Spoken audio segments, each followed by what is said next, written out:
بسم اللہ الرحمن الرحیم۔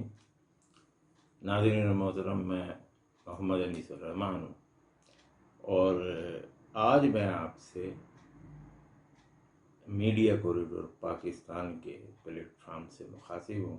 اس موقع سے فائدہ اٹھاتے ہوئے میں اپنے ناظرین کو موجودہ عالمی اور داخلی صورتحال کے حوالے سے کچھ گزارشات پیش کرنا چاہوں گا۔ جیسا کہ ہم جانتے ہیں کہ تمام دنیا کو کرونا وائرس کی وبا نے اپنی لپیٹ میں لے لیا اور عالم انسانیت پہلی مرتبہ بین الاقوامی سطح پر ایک بڑے لاک ڈاؤن سے متعارف ہوئی ہے، جس نے زندگی کو ایک طرح سے روک دیا ہے۔ کرونا وائرس اور اس کے عالمی پھیلاؤ کے پیچھے مقاصد کیا تھے اور اس پر اور کون سا عالمی مافیا ہے جو دنیا میں اس کو پھیلا رہا تھا، تو اس حوالے سے اس پر ہم بہت سے پہلوؤں پر پہلے تفصیلاً روشنی ڈال چکے ہیں، جس میں دنیاوی اور مذہبی دونوں پہلو شامل ہیں۔ لیکن آج میں یہاں اس صورتحال پر کچھ عرض کرنا چاہوں گا جو اس وبا کے بطن سے جنم لے چکی ہے اور معاشی، مالیاتی، جغرافیائی اور معاشرتی تغیرات کی شکل میں سامنے آنے والی ہے۔ اس تمام تناظر میں جہاں جغرافیائی سطح پر عالمی طاقت کے محور اپنی جگہ سے ہل چکے ہیں، وہاں سب سے خطرناک صورتحال واپسی کے نام پر ایک بہت بڑی عالمی ہجرت ہوگی، جس میں گزشتہ 70-80 برسوں کے دوران ایک خطے سے نکل کر دوسرے خطے میں آباد ہو جانے والے لاکھوں کروڑوں افراد اپنے آبائی خطوں کی جانب واپس ہجرت کریں گے۔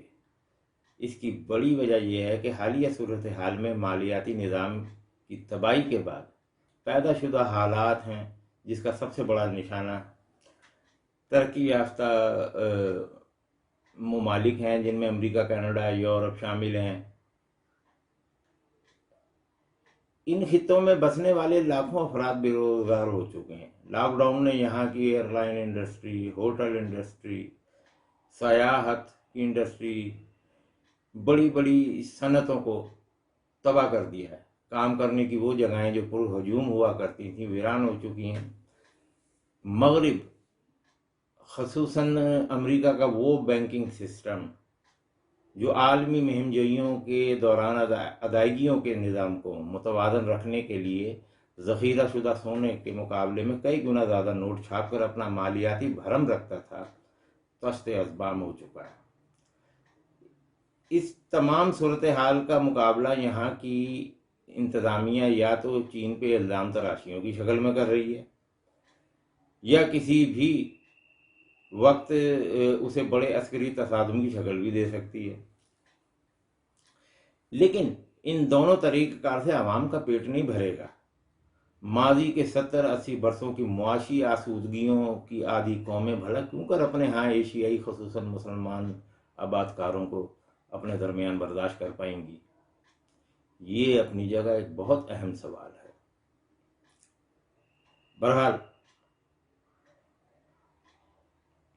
اس تمام صورتحال کے نتائج آج نہیں تو چند ماہ بعد یا زیادہ سے زیادہ 1-2 برسوں میں سامنے آنا شروع ہو جائیں گے، اور یوں سب سے بڑی تان ان ایشیائی اور افریقی آباد کاروں پر ٹوٹے گی جو کئی دہائیوں قبل معاشی آسودگی اور اعلیٰ طرز زندگی کو اپنانے کے خواب آنکھوں میں سجا کر امریکہ، کینیڈا اور مغربی ممالک میں جا بسے تھے، اور اب ان کی 4تھی یا 5ویں نسل وہاں پر وان چڑھ رہی ہے۔ پاسپورٹ کی حد تک وہ وہاں کے شہری سمجھے جاتے ہیں، لیکن یہ بھی بہت جلد کاغذ کے ایک ٹکڑے سے زیادہ اہمیت نہیں رکھے گا۔ وہاں کے نظام کی پائیداری کی بنیاد پر معاشی طور پر کئی حوالوں سے مقامی آبادی سے بھی زیادہ یہ آباد کار مستحکم ہو چکے ہیں، اربوں ڈالر کے کاروبار اور جائیدادیں بنا چکے ہیں۔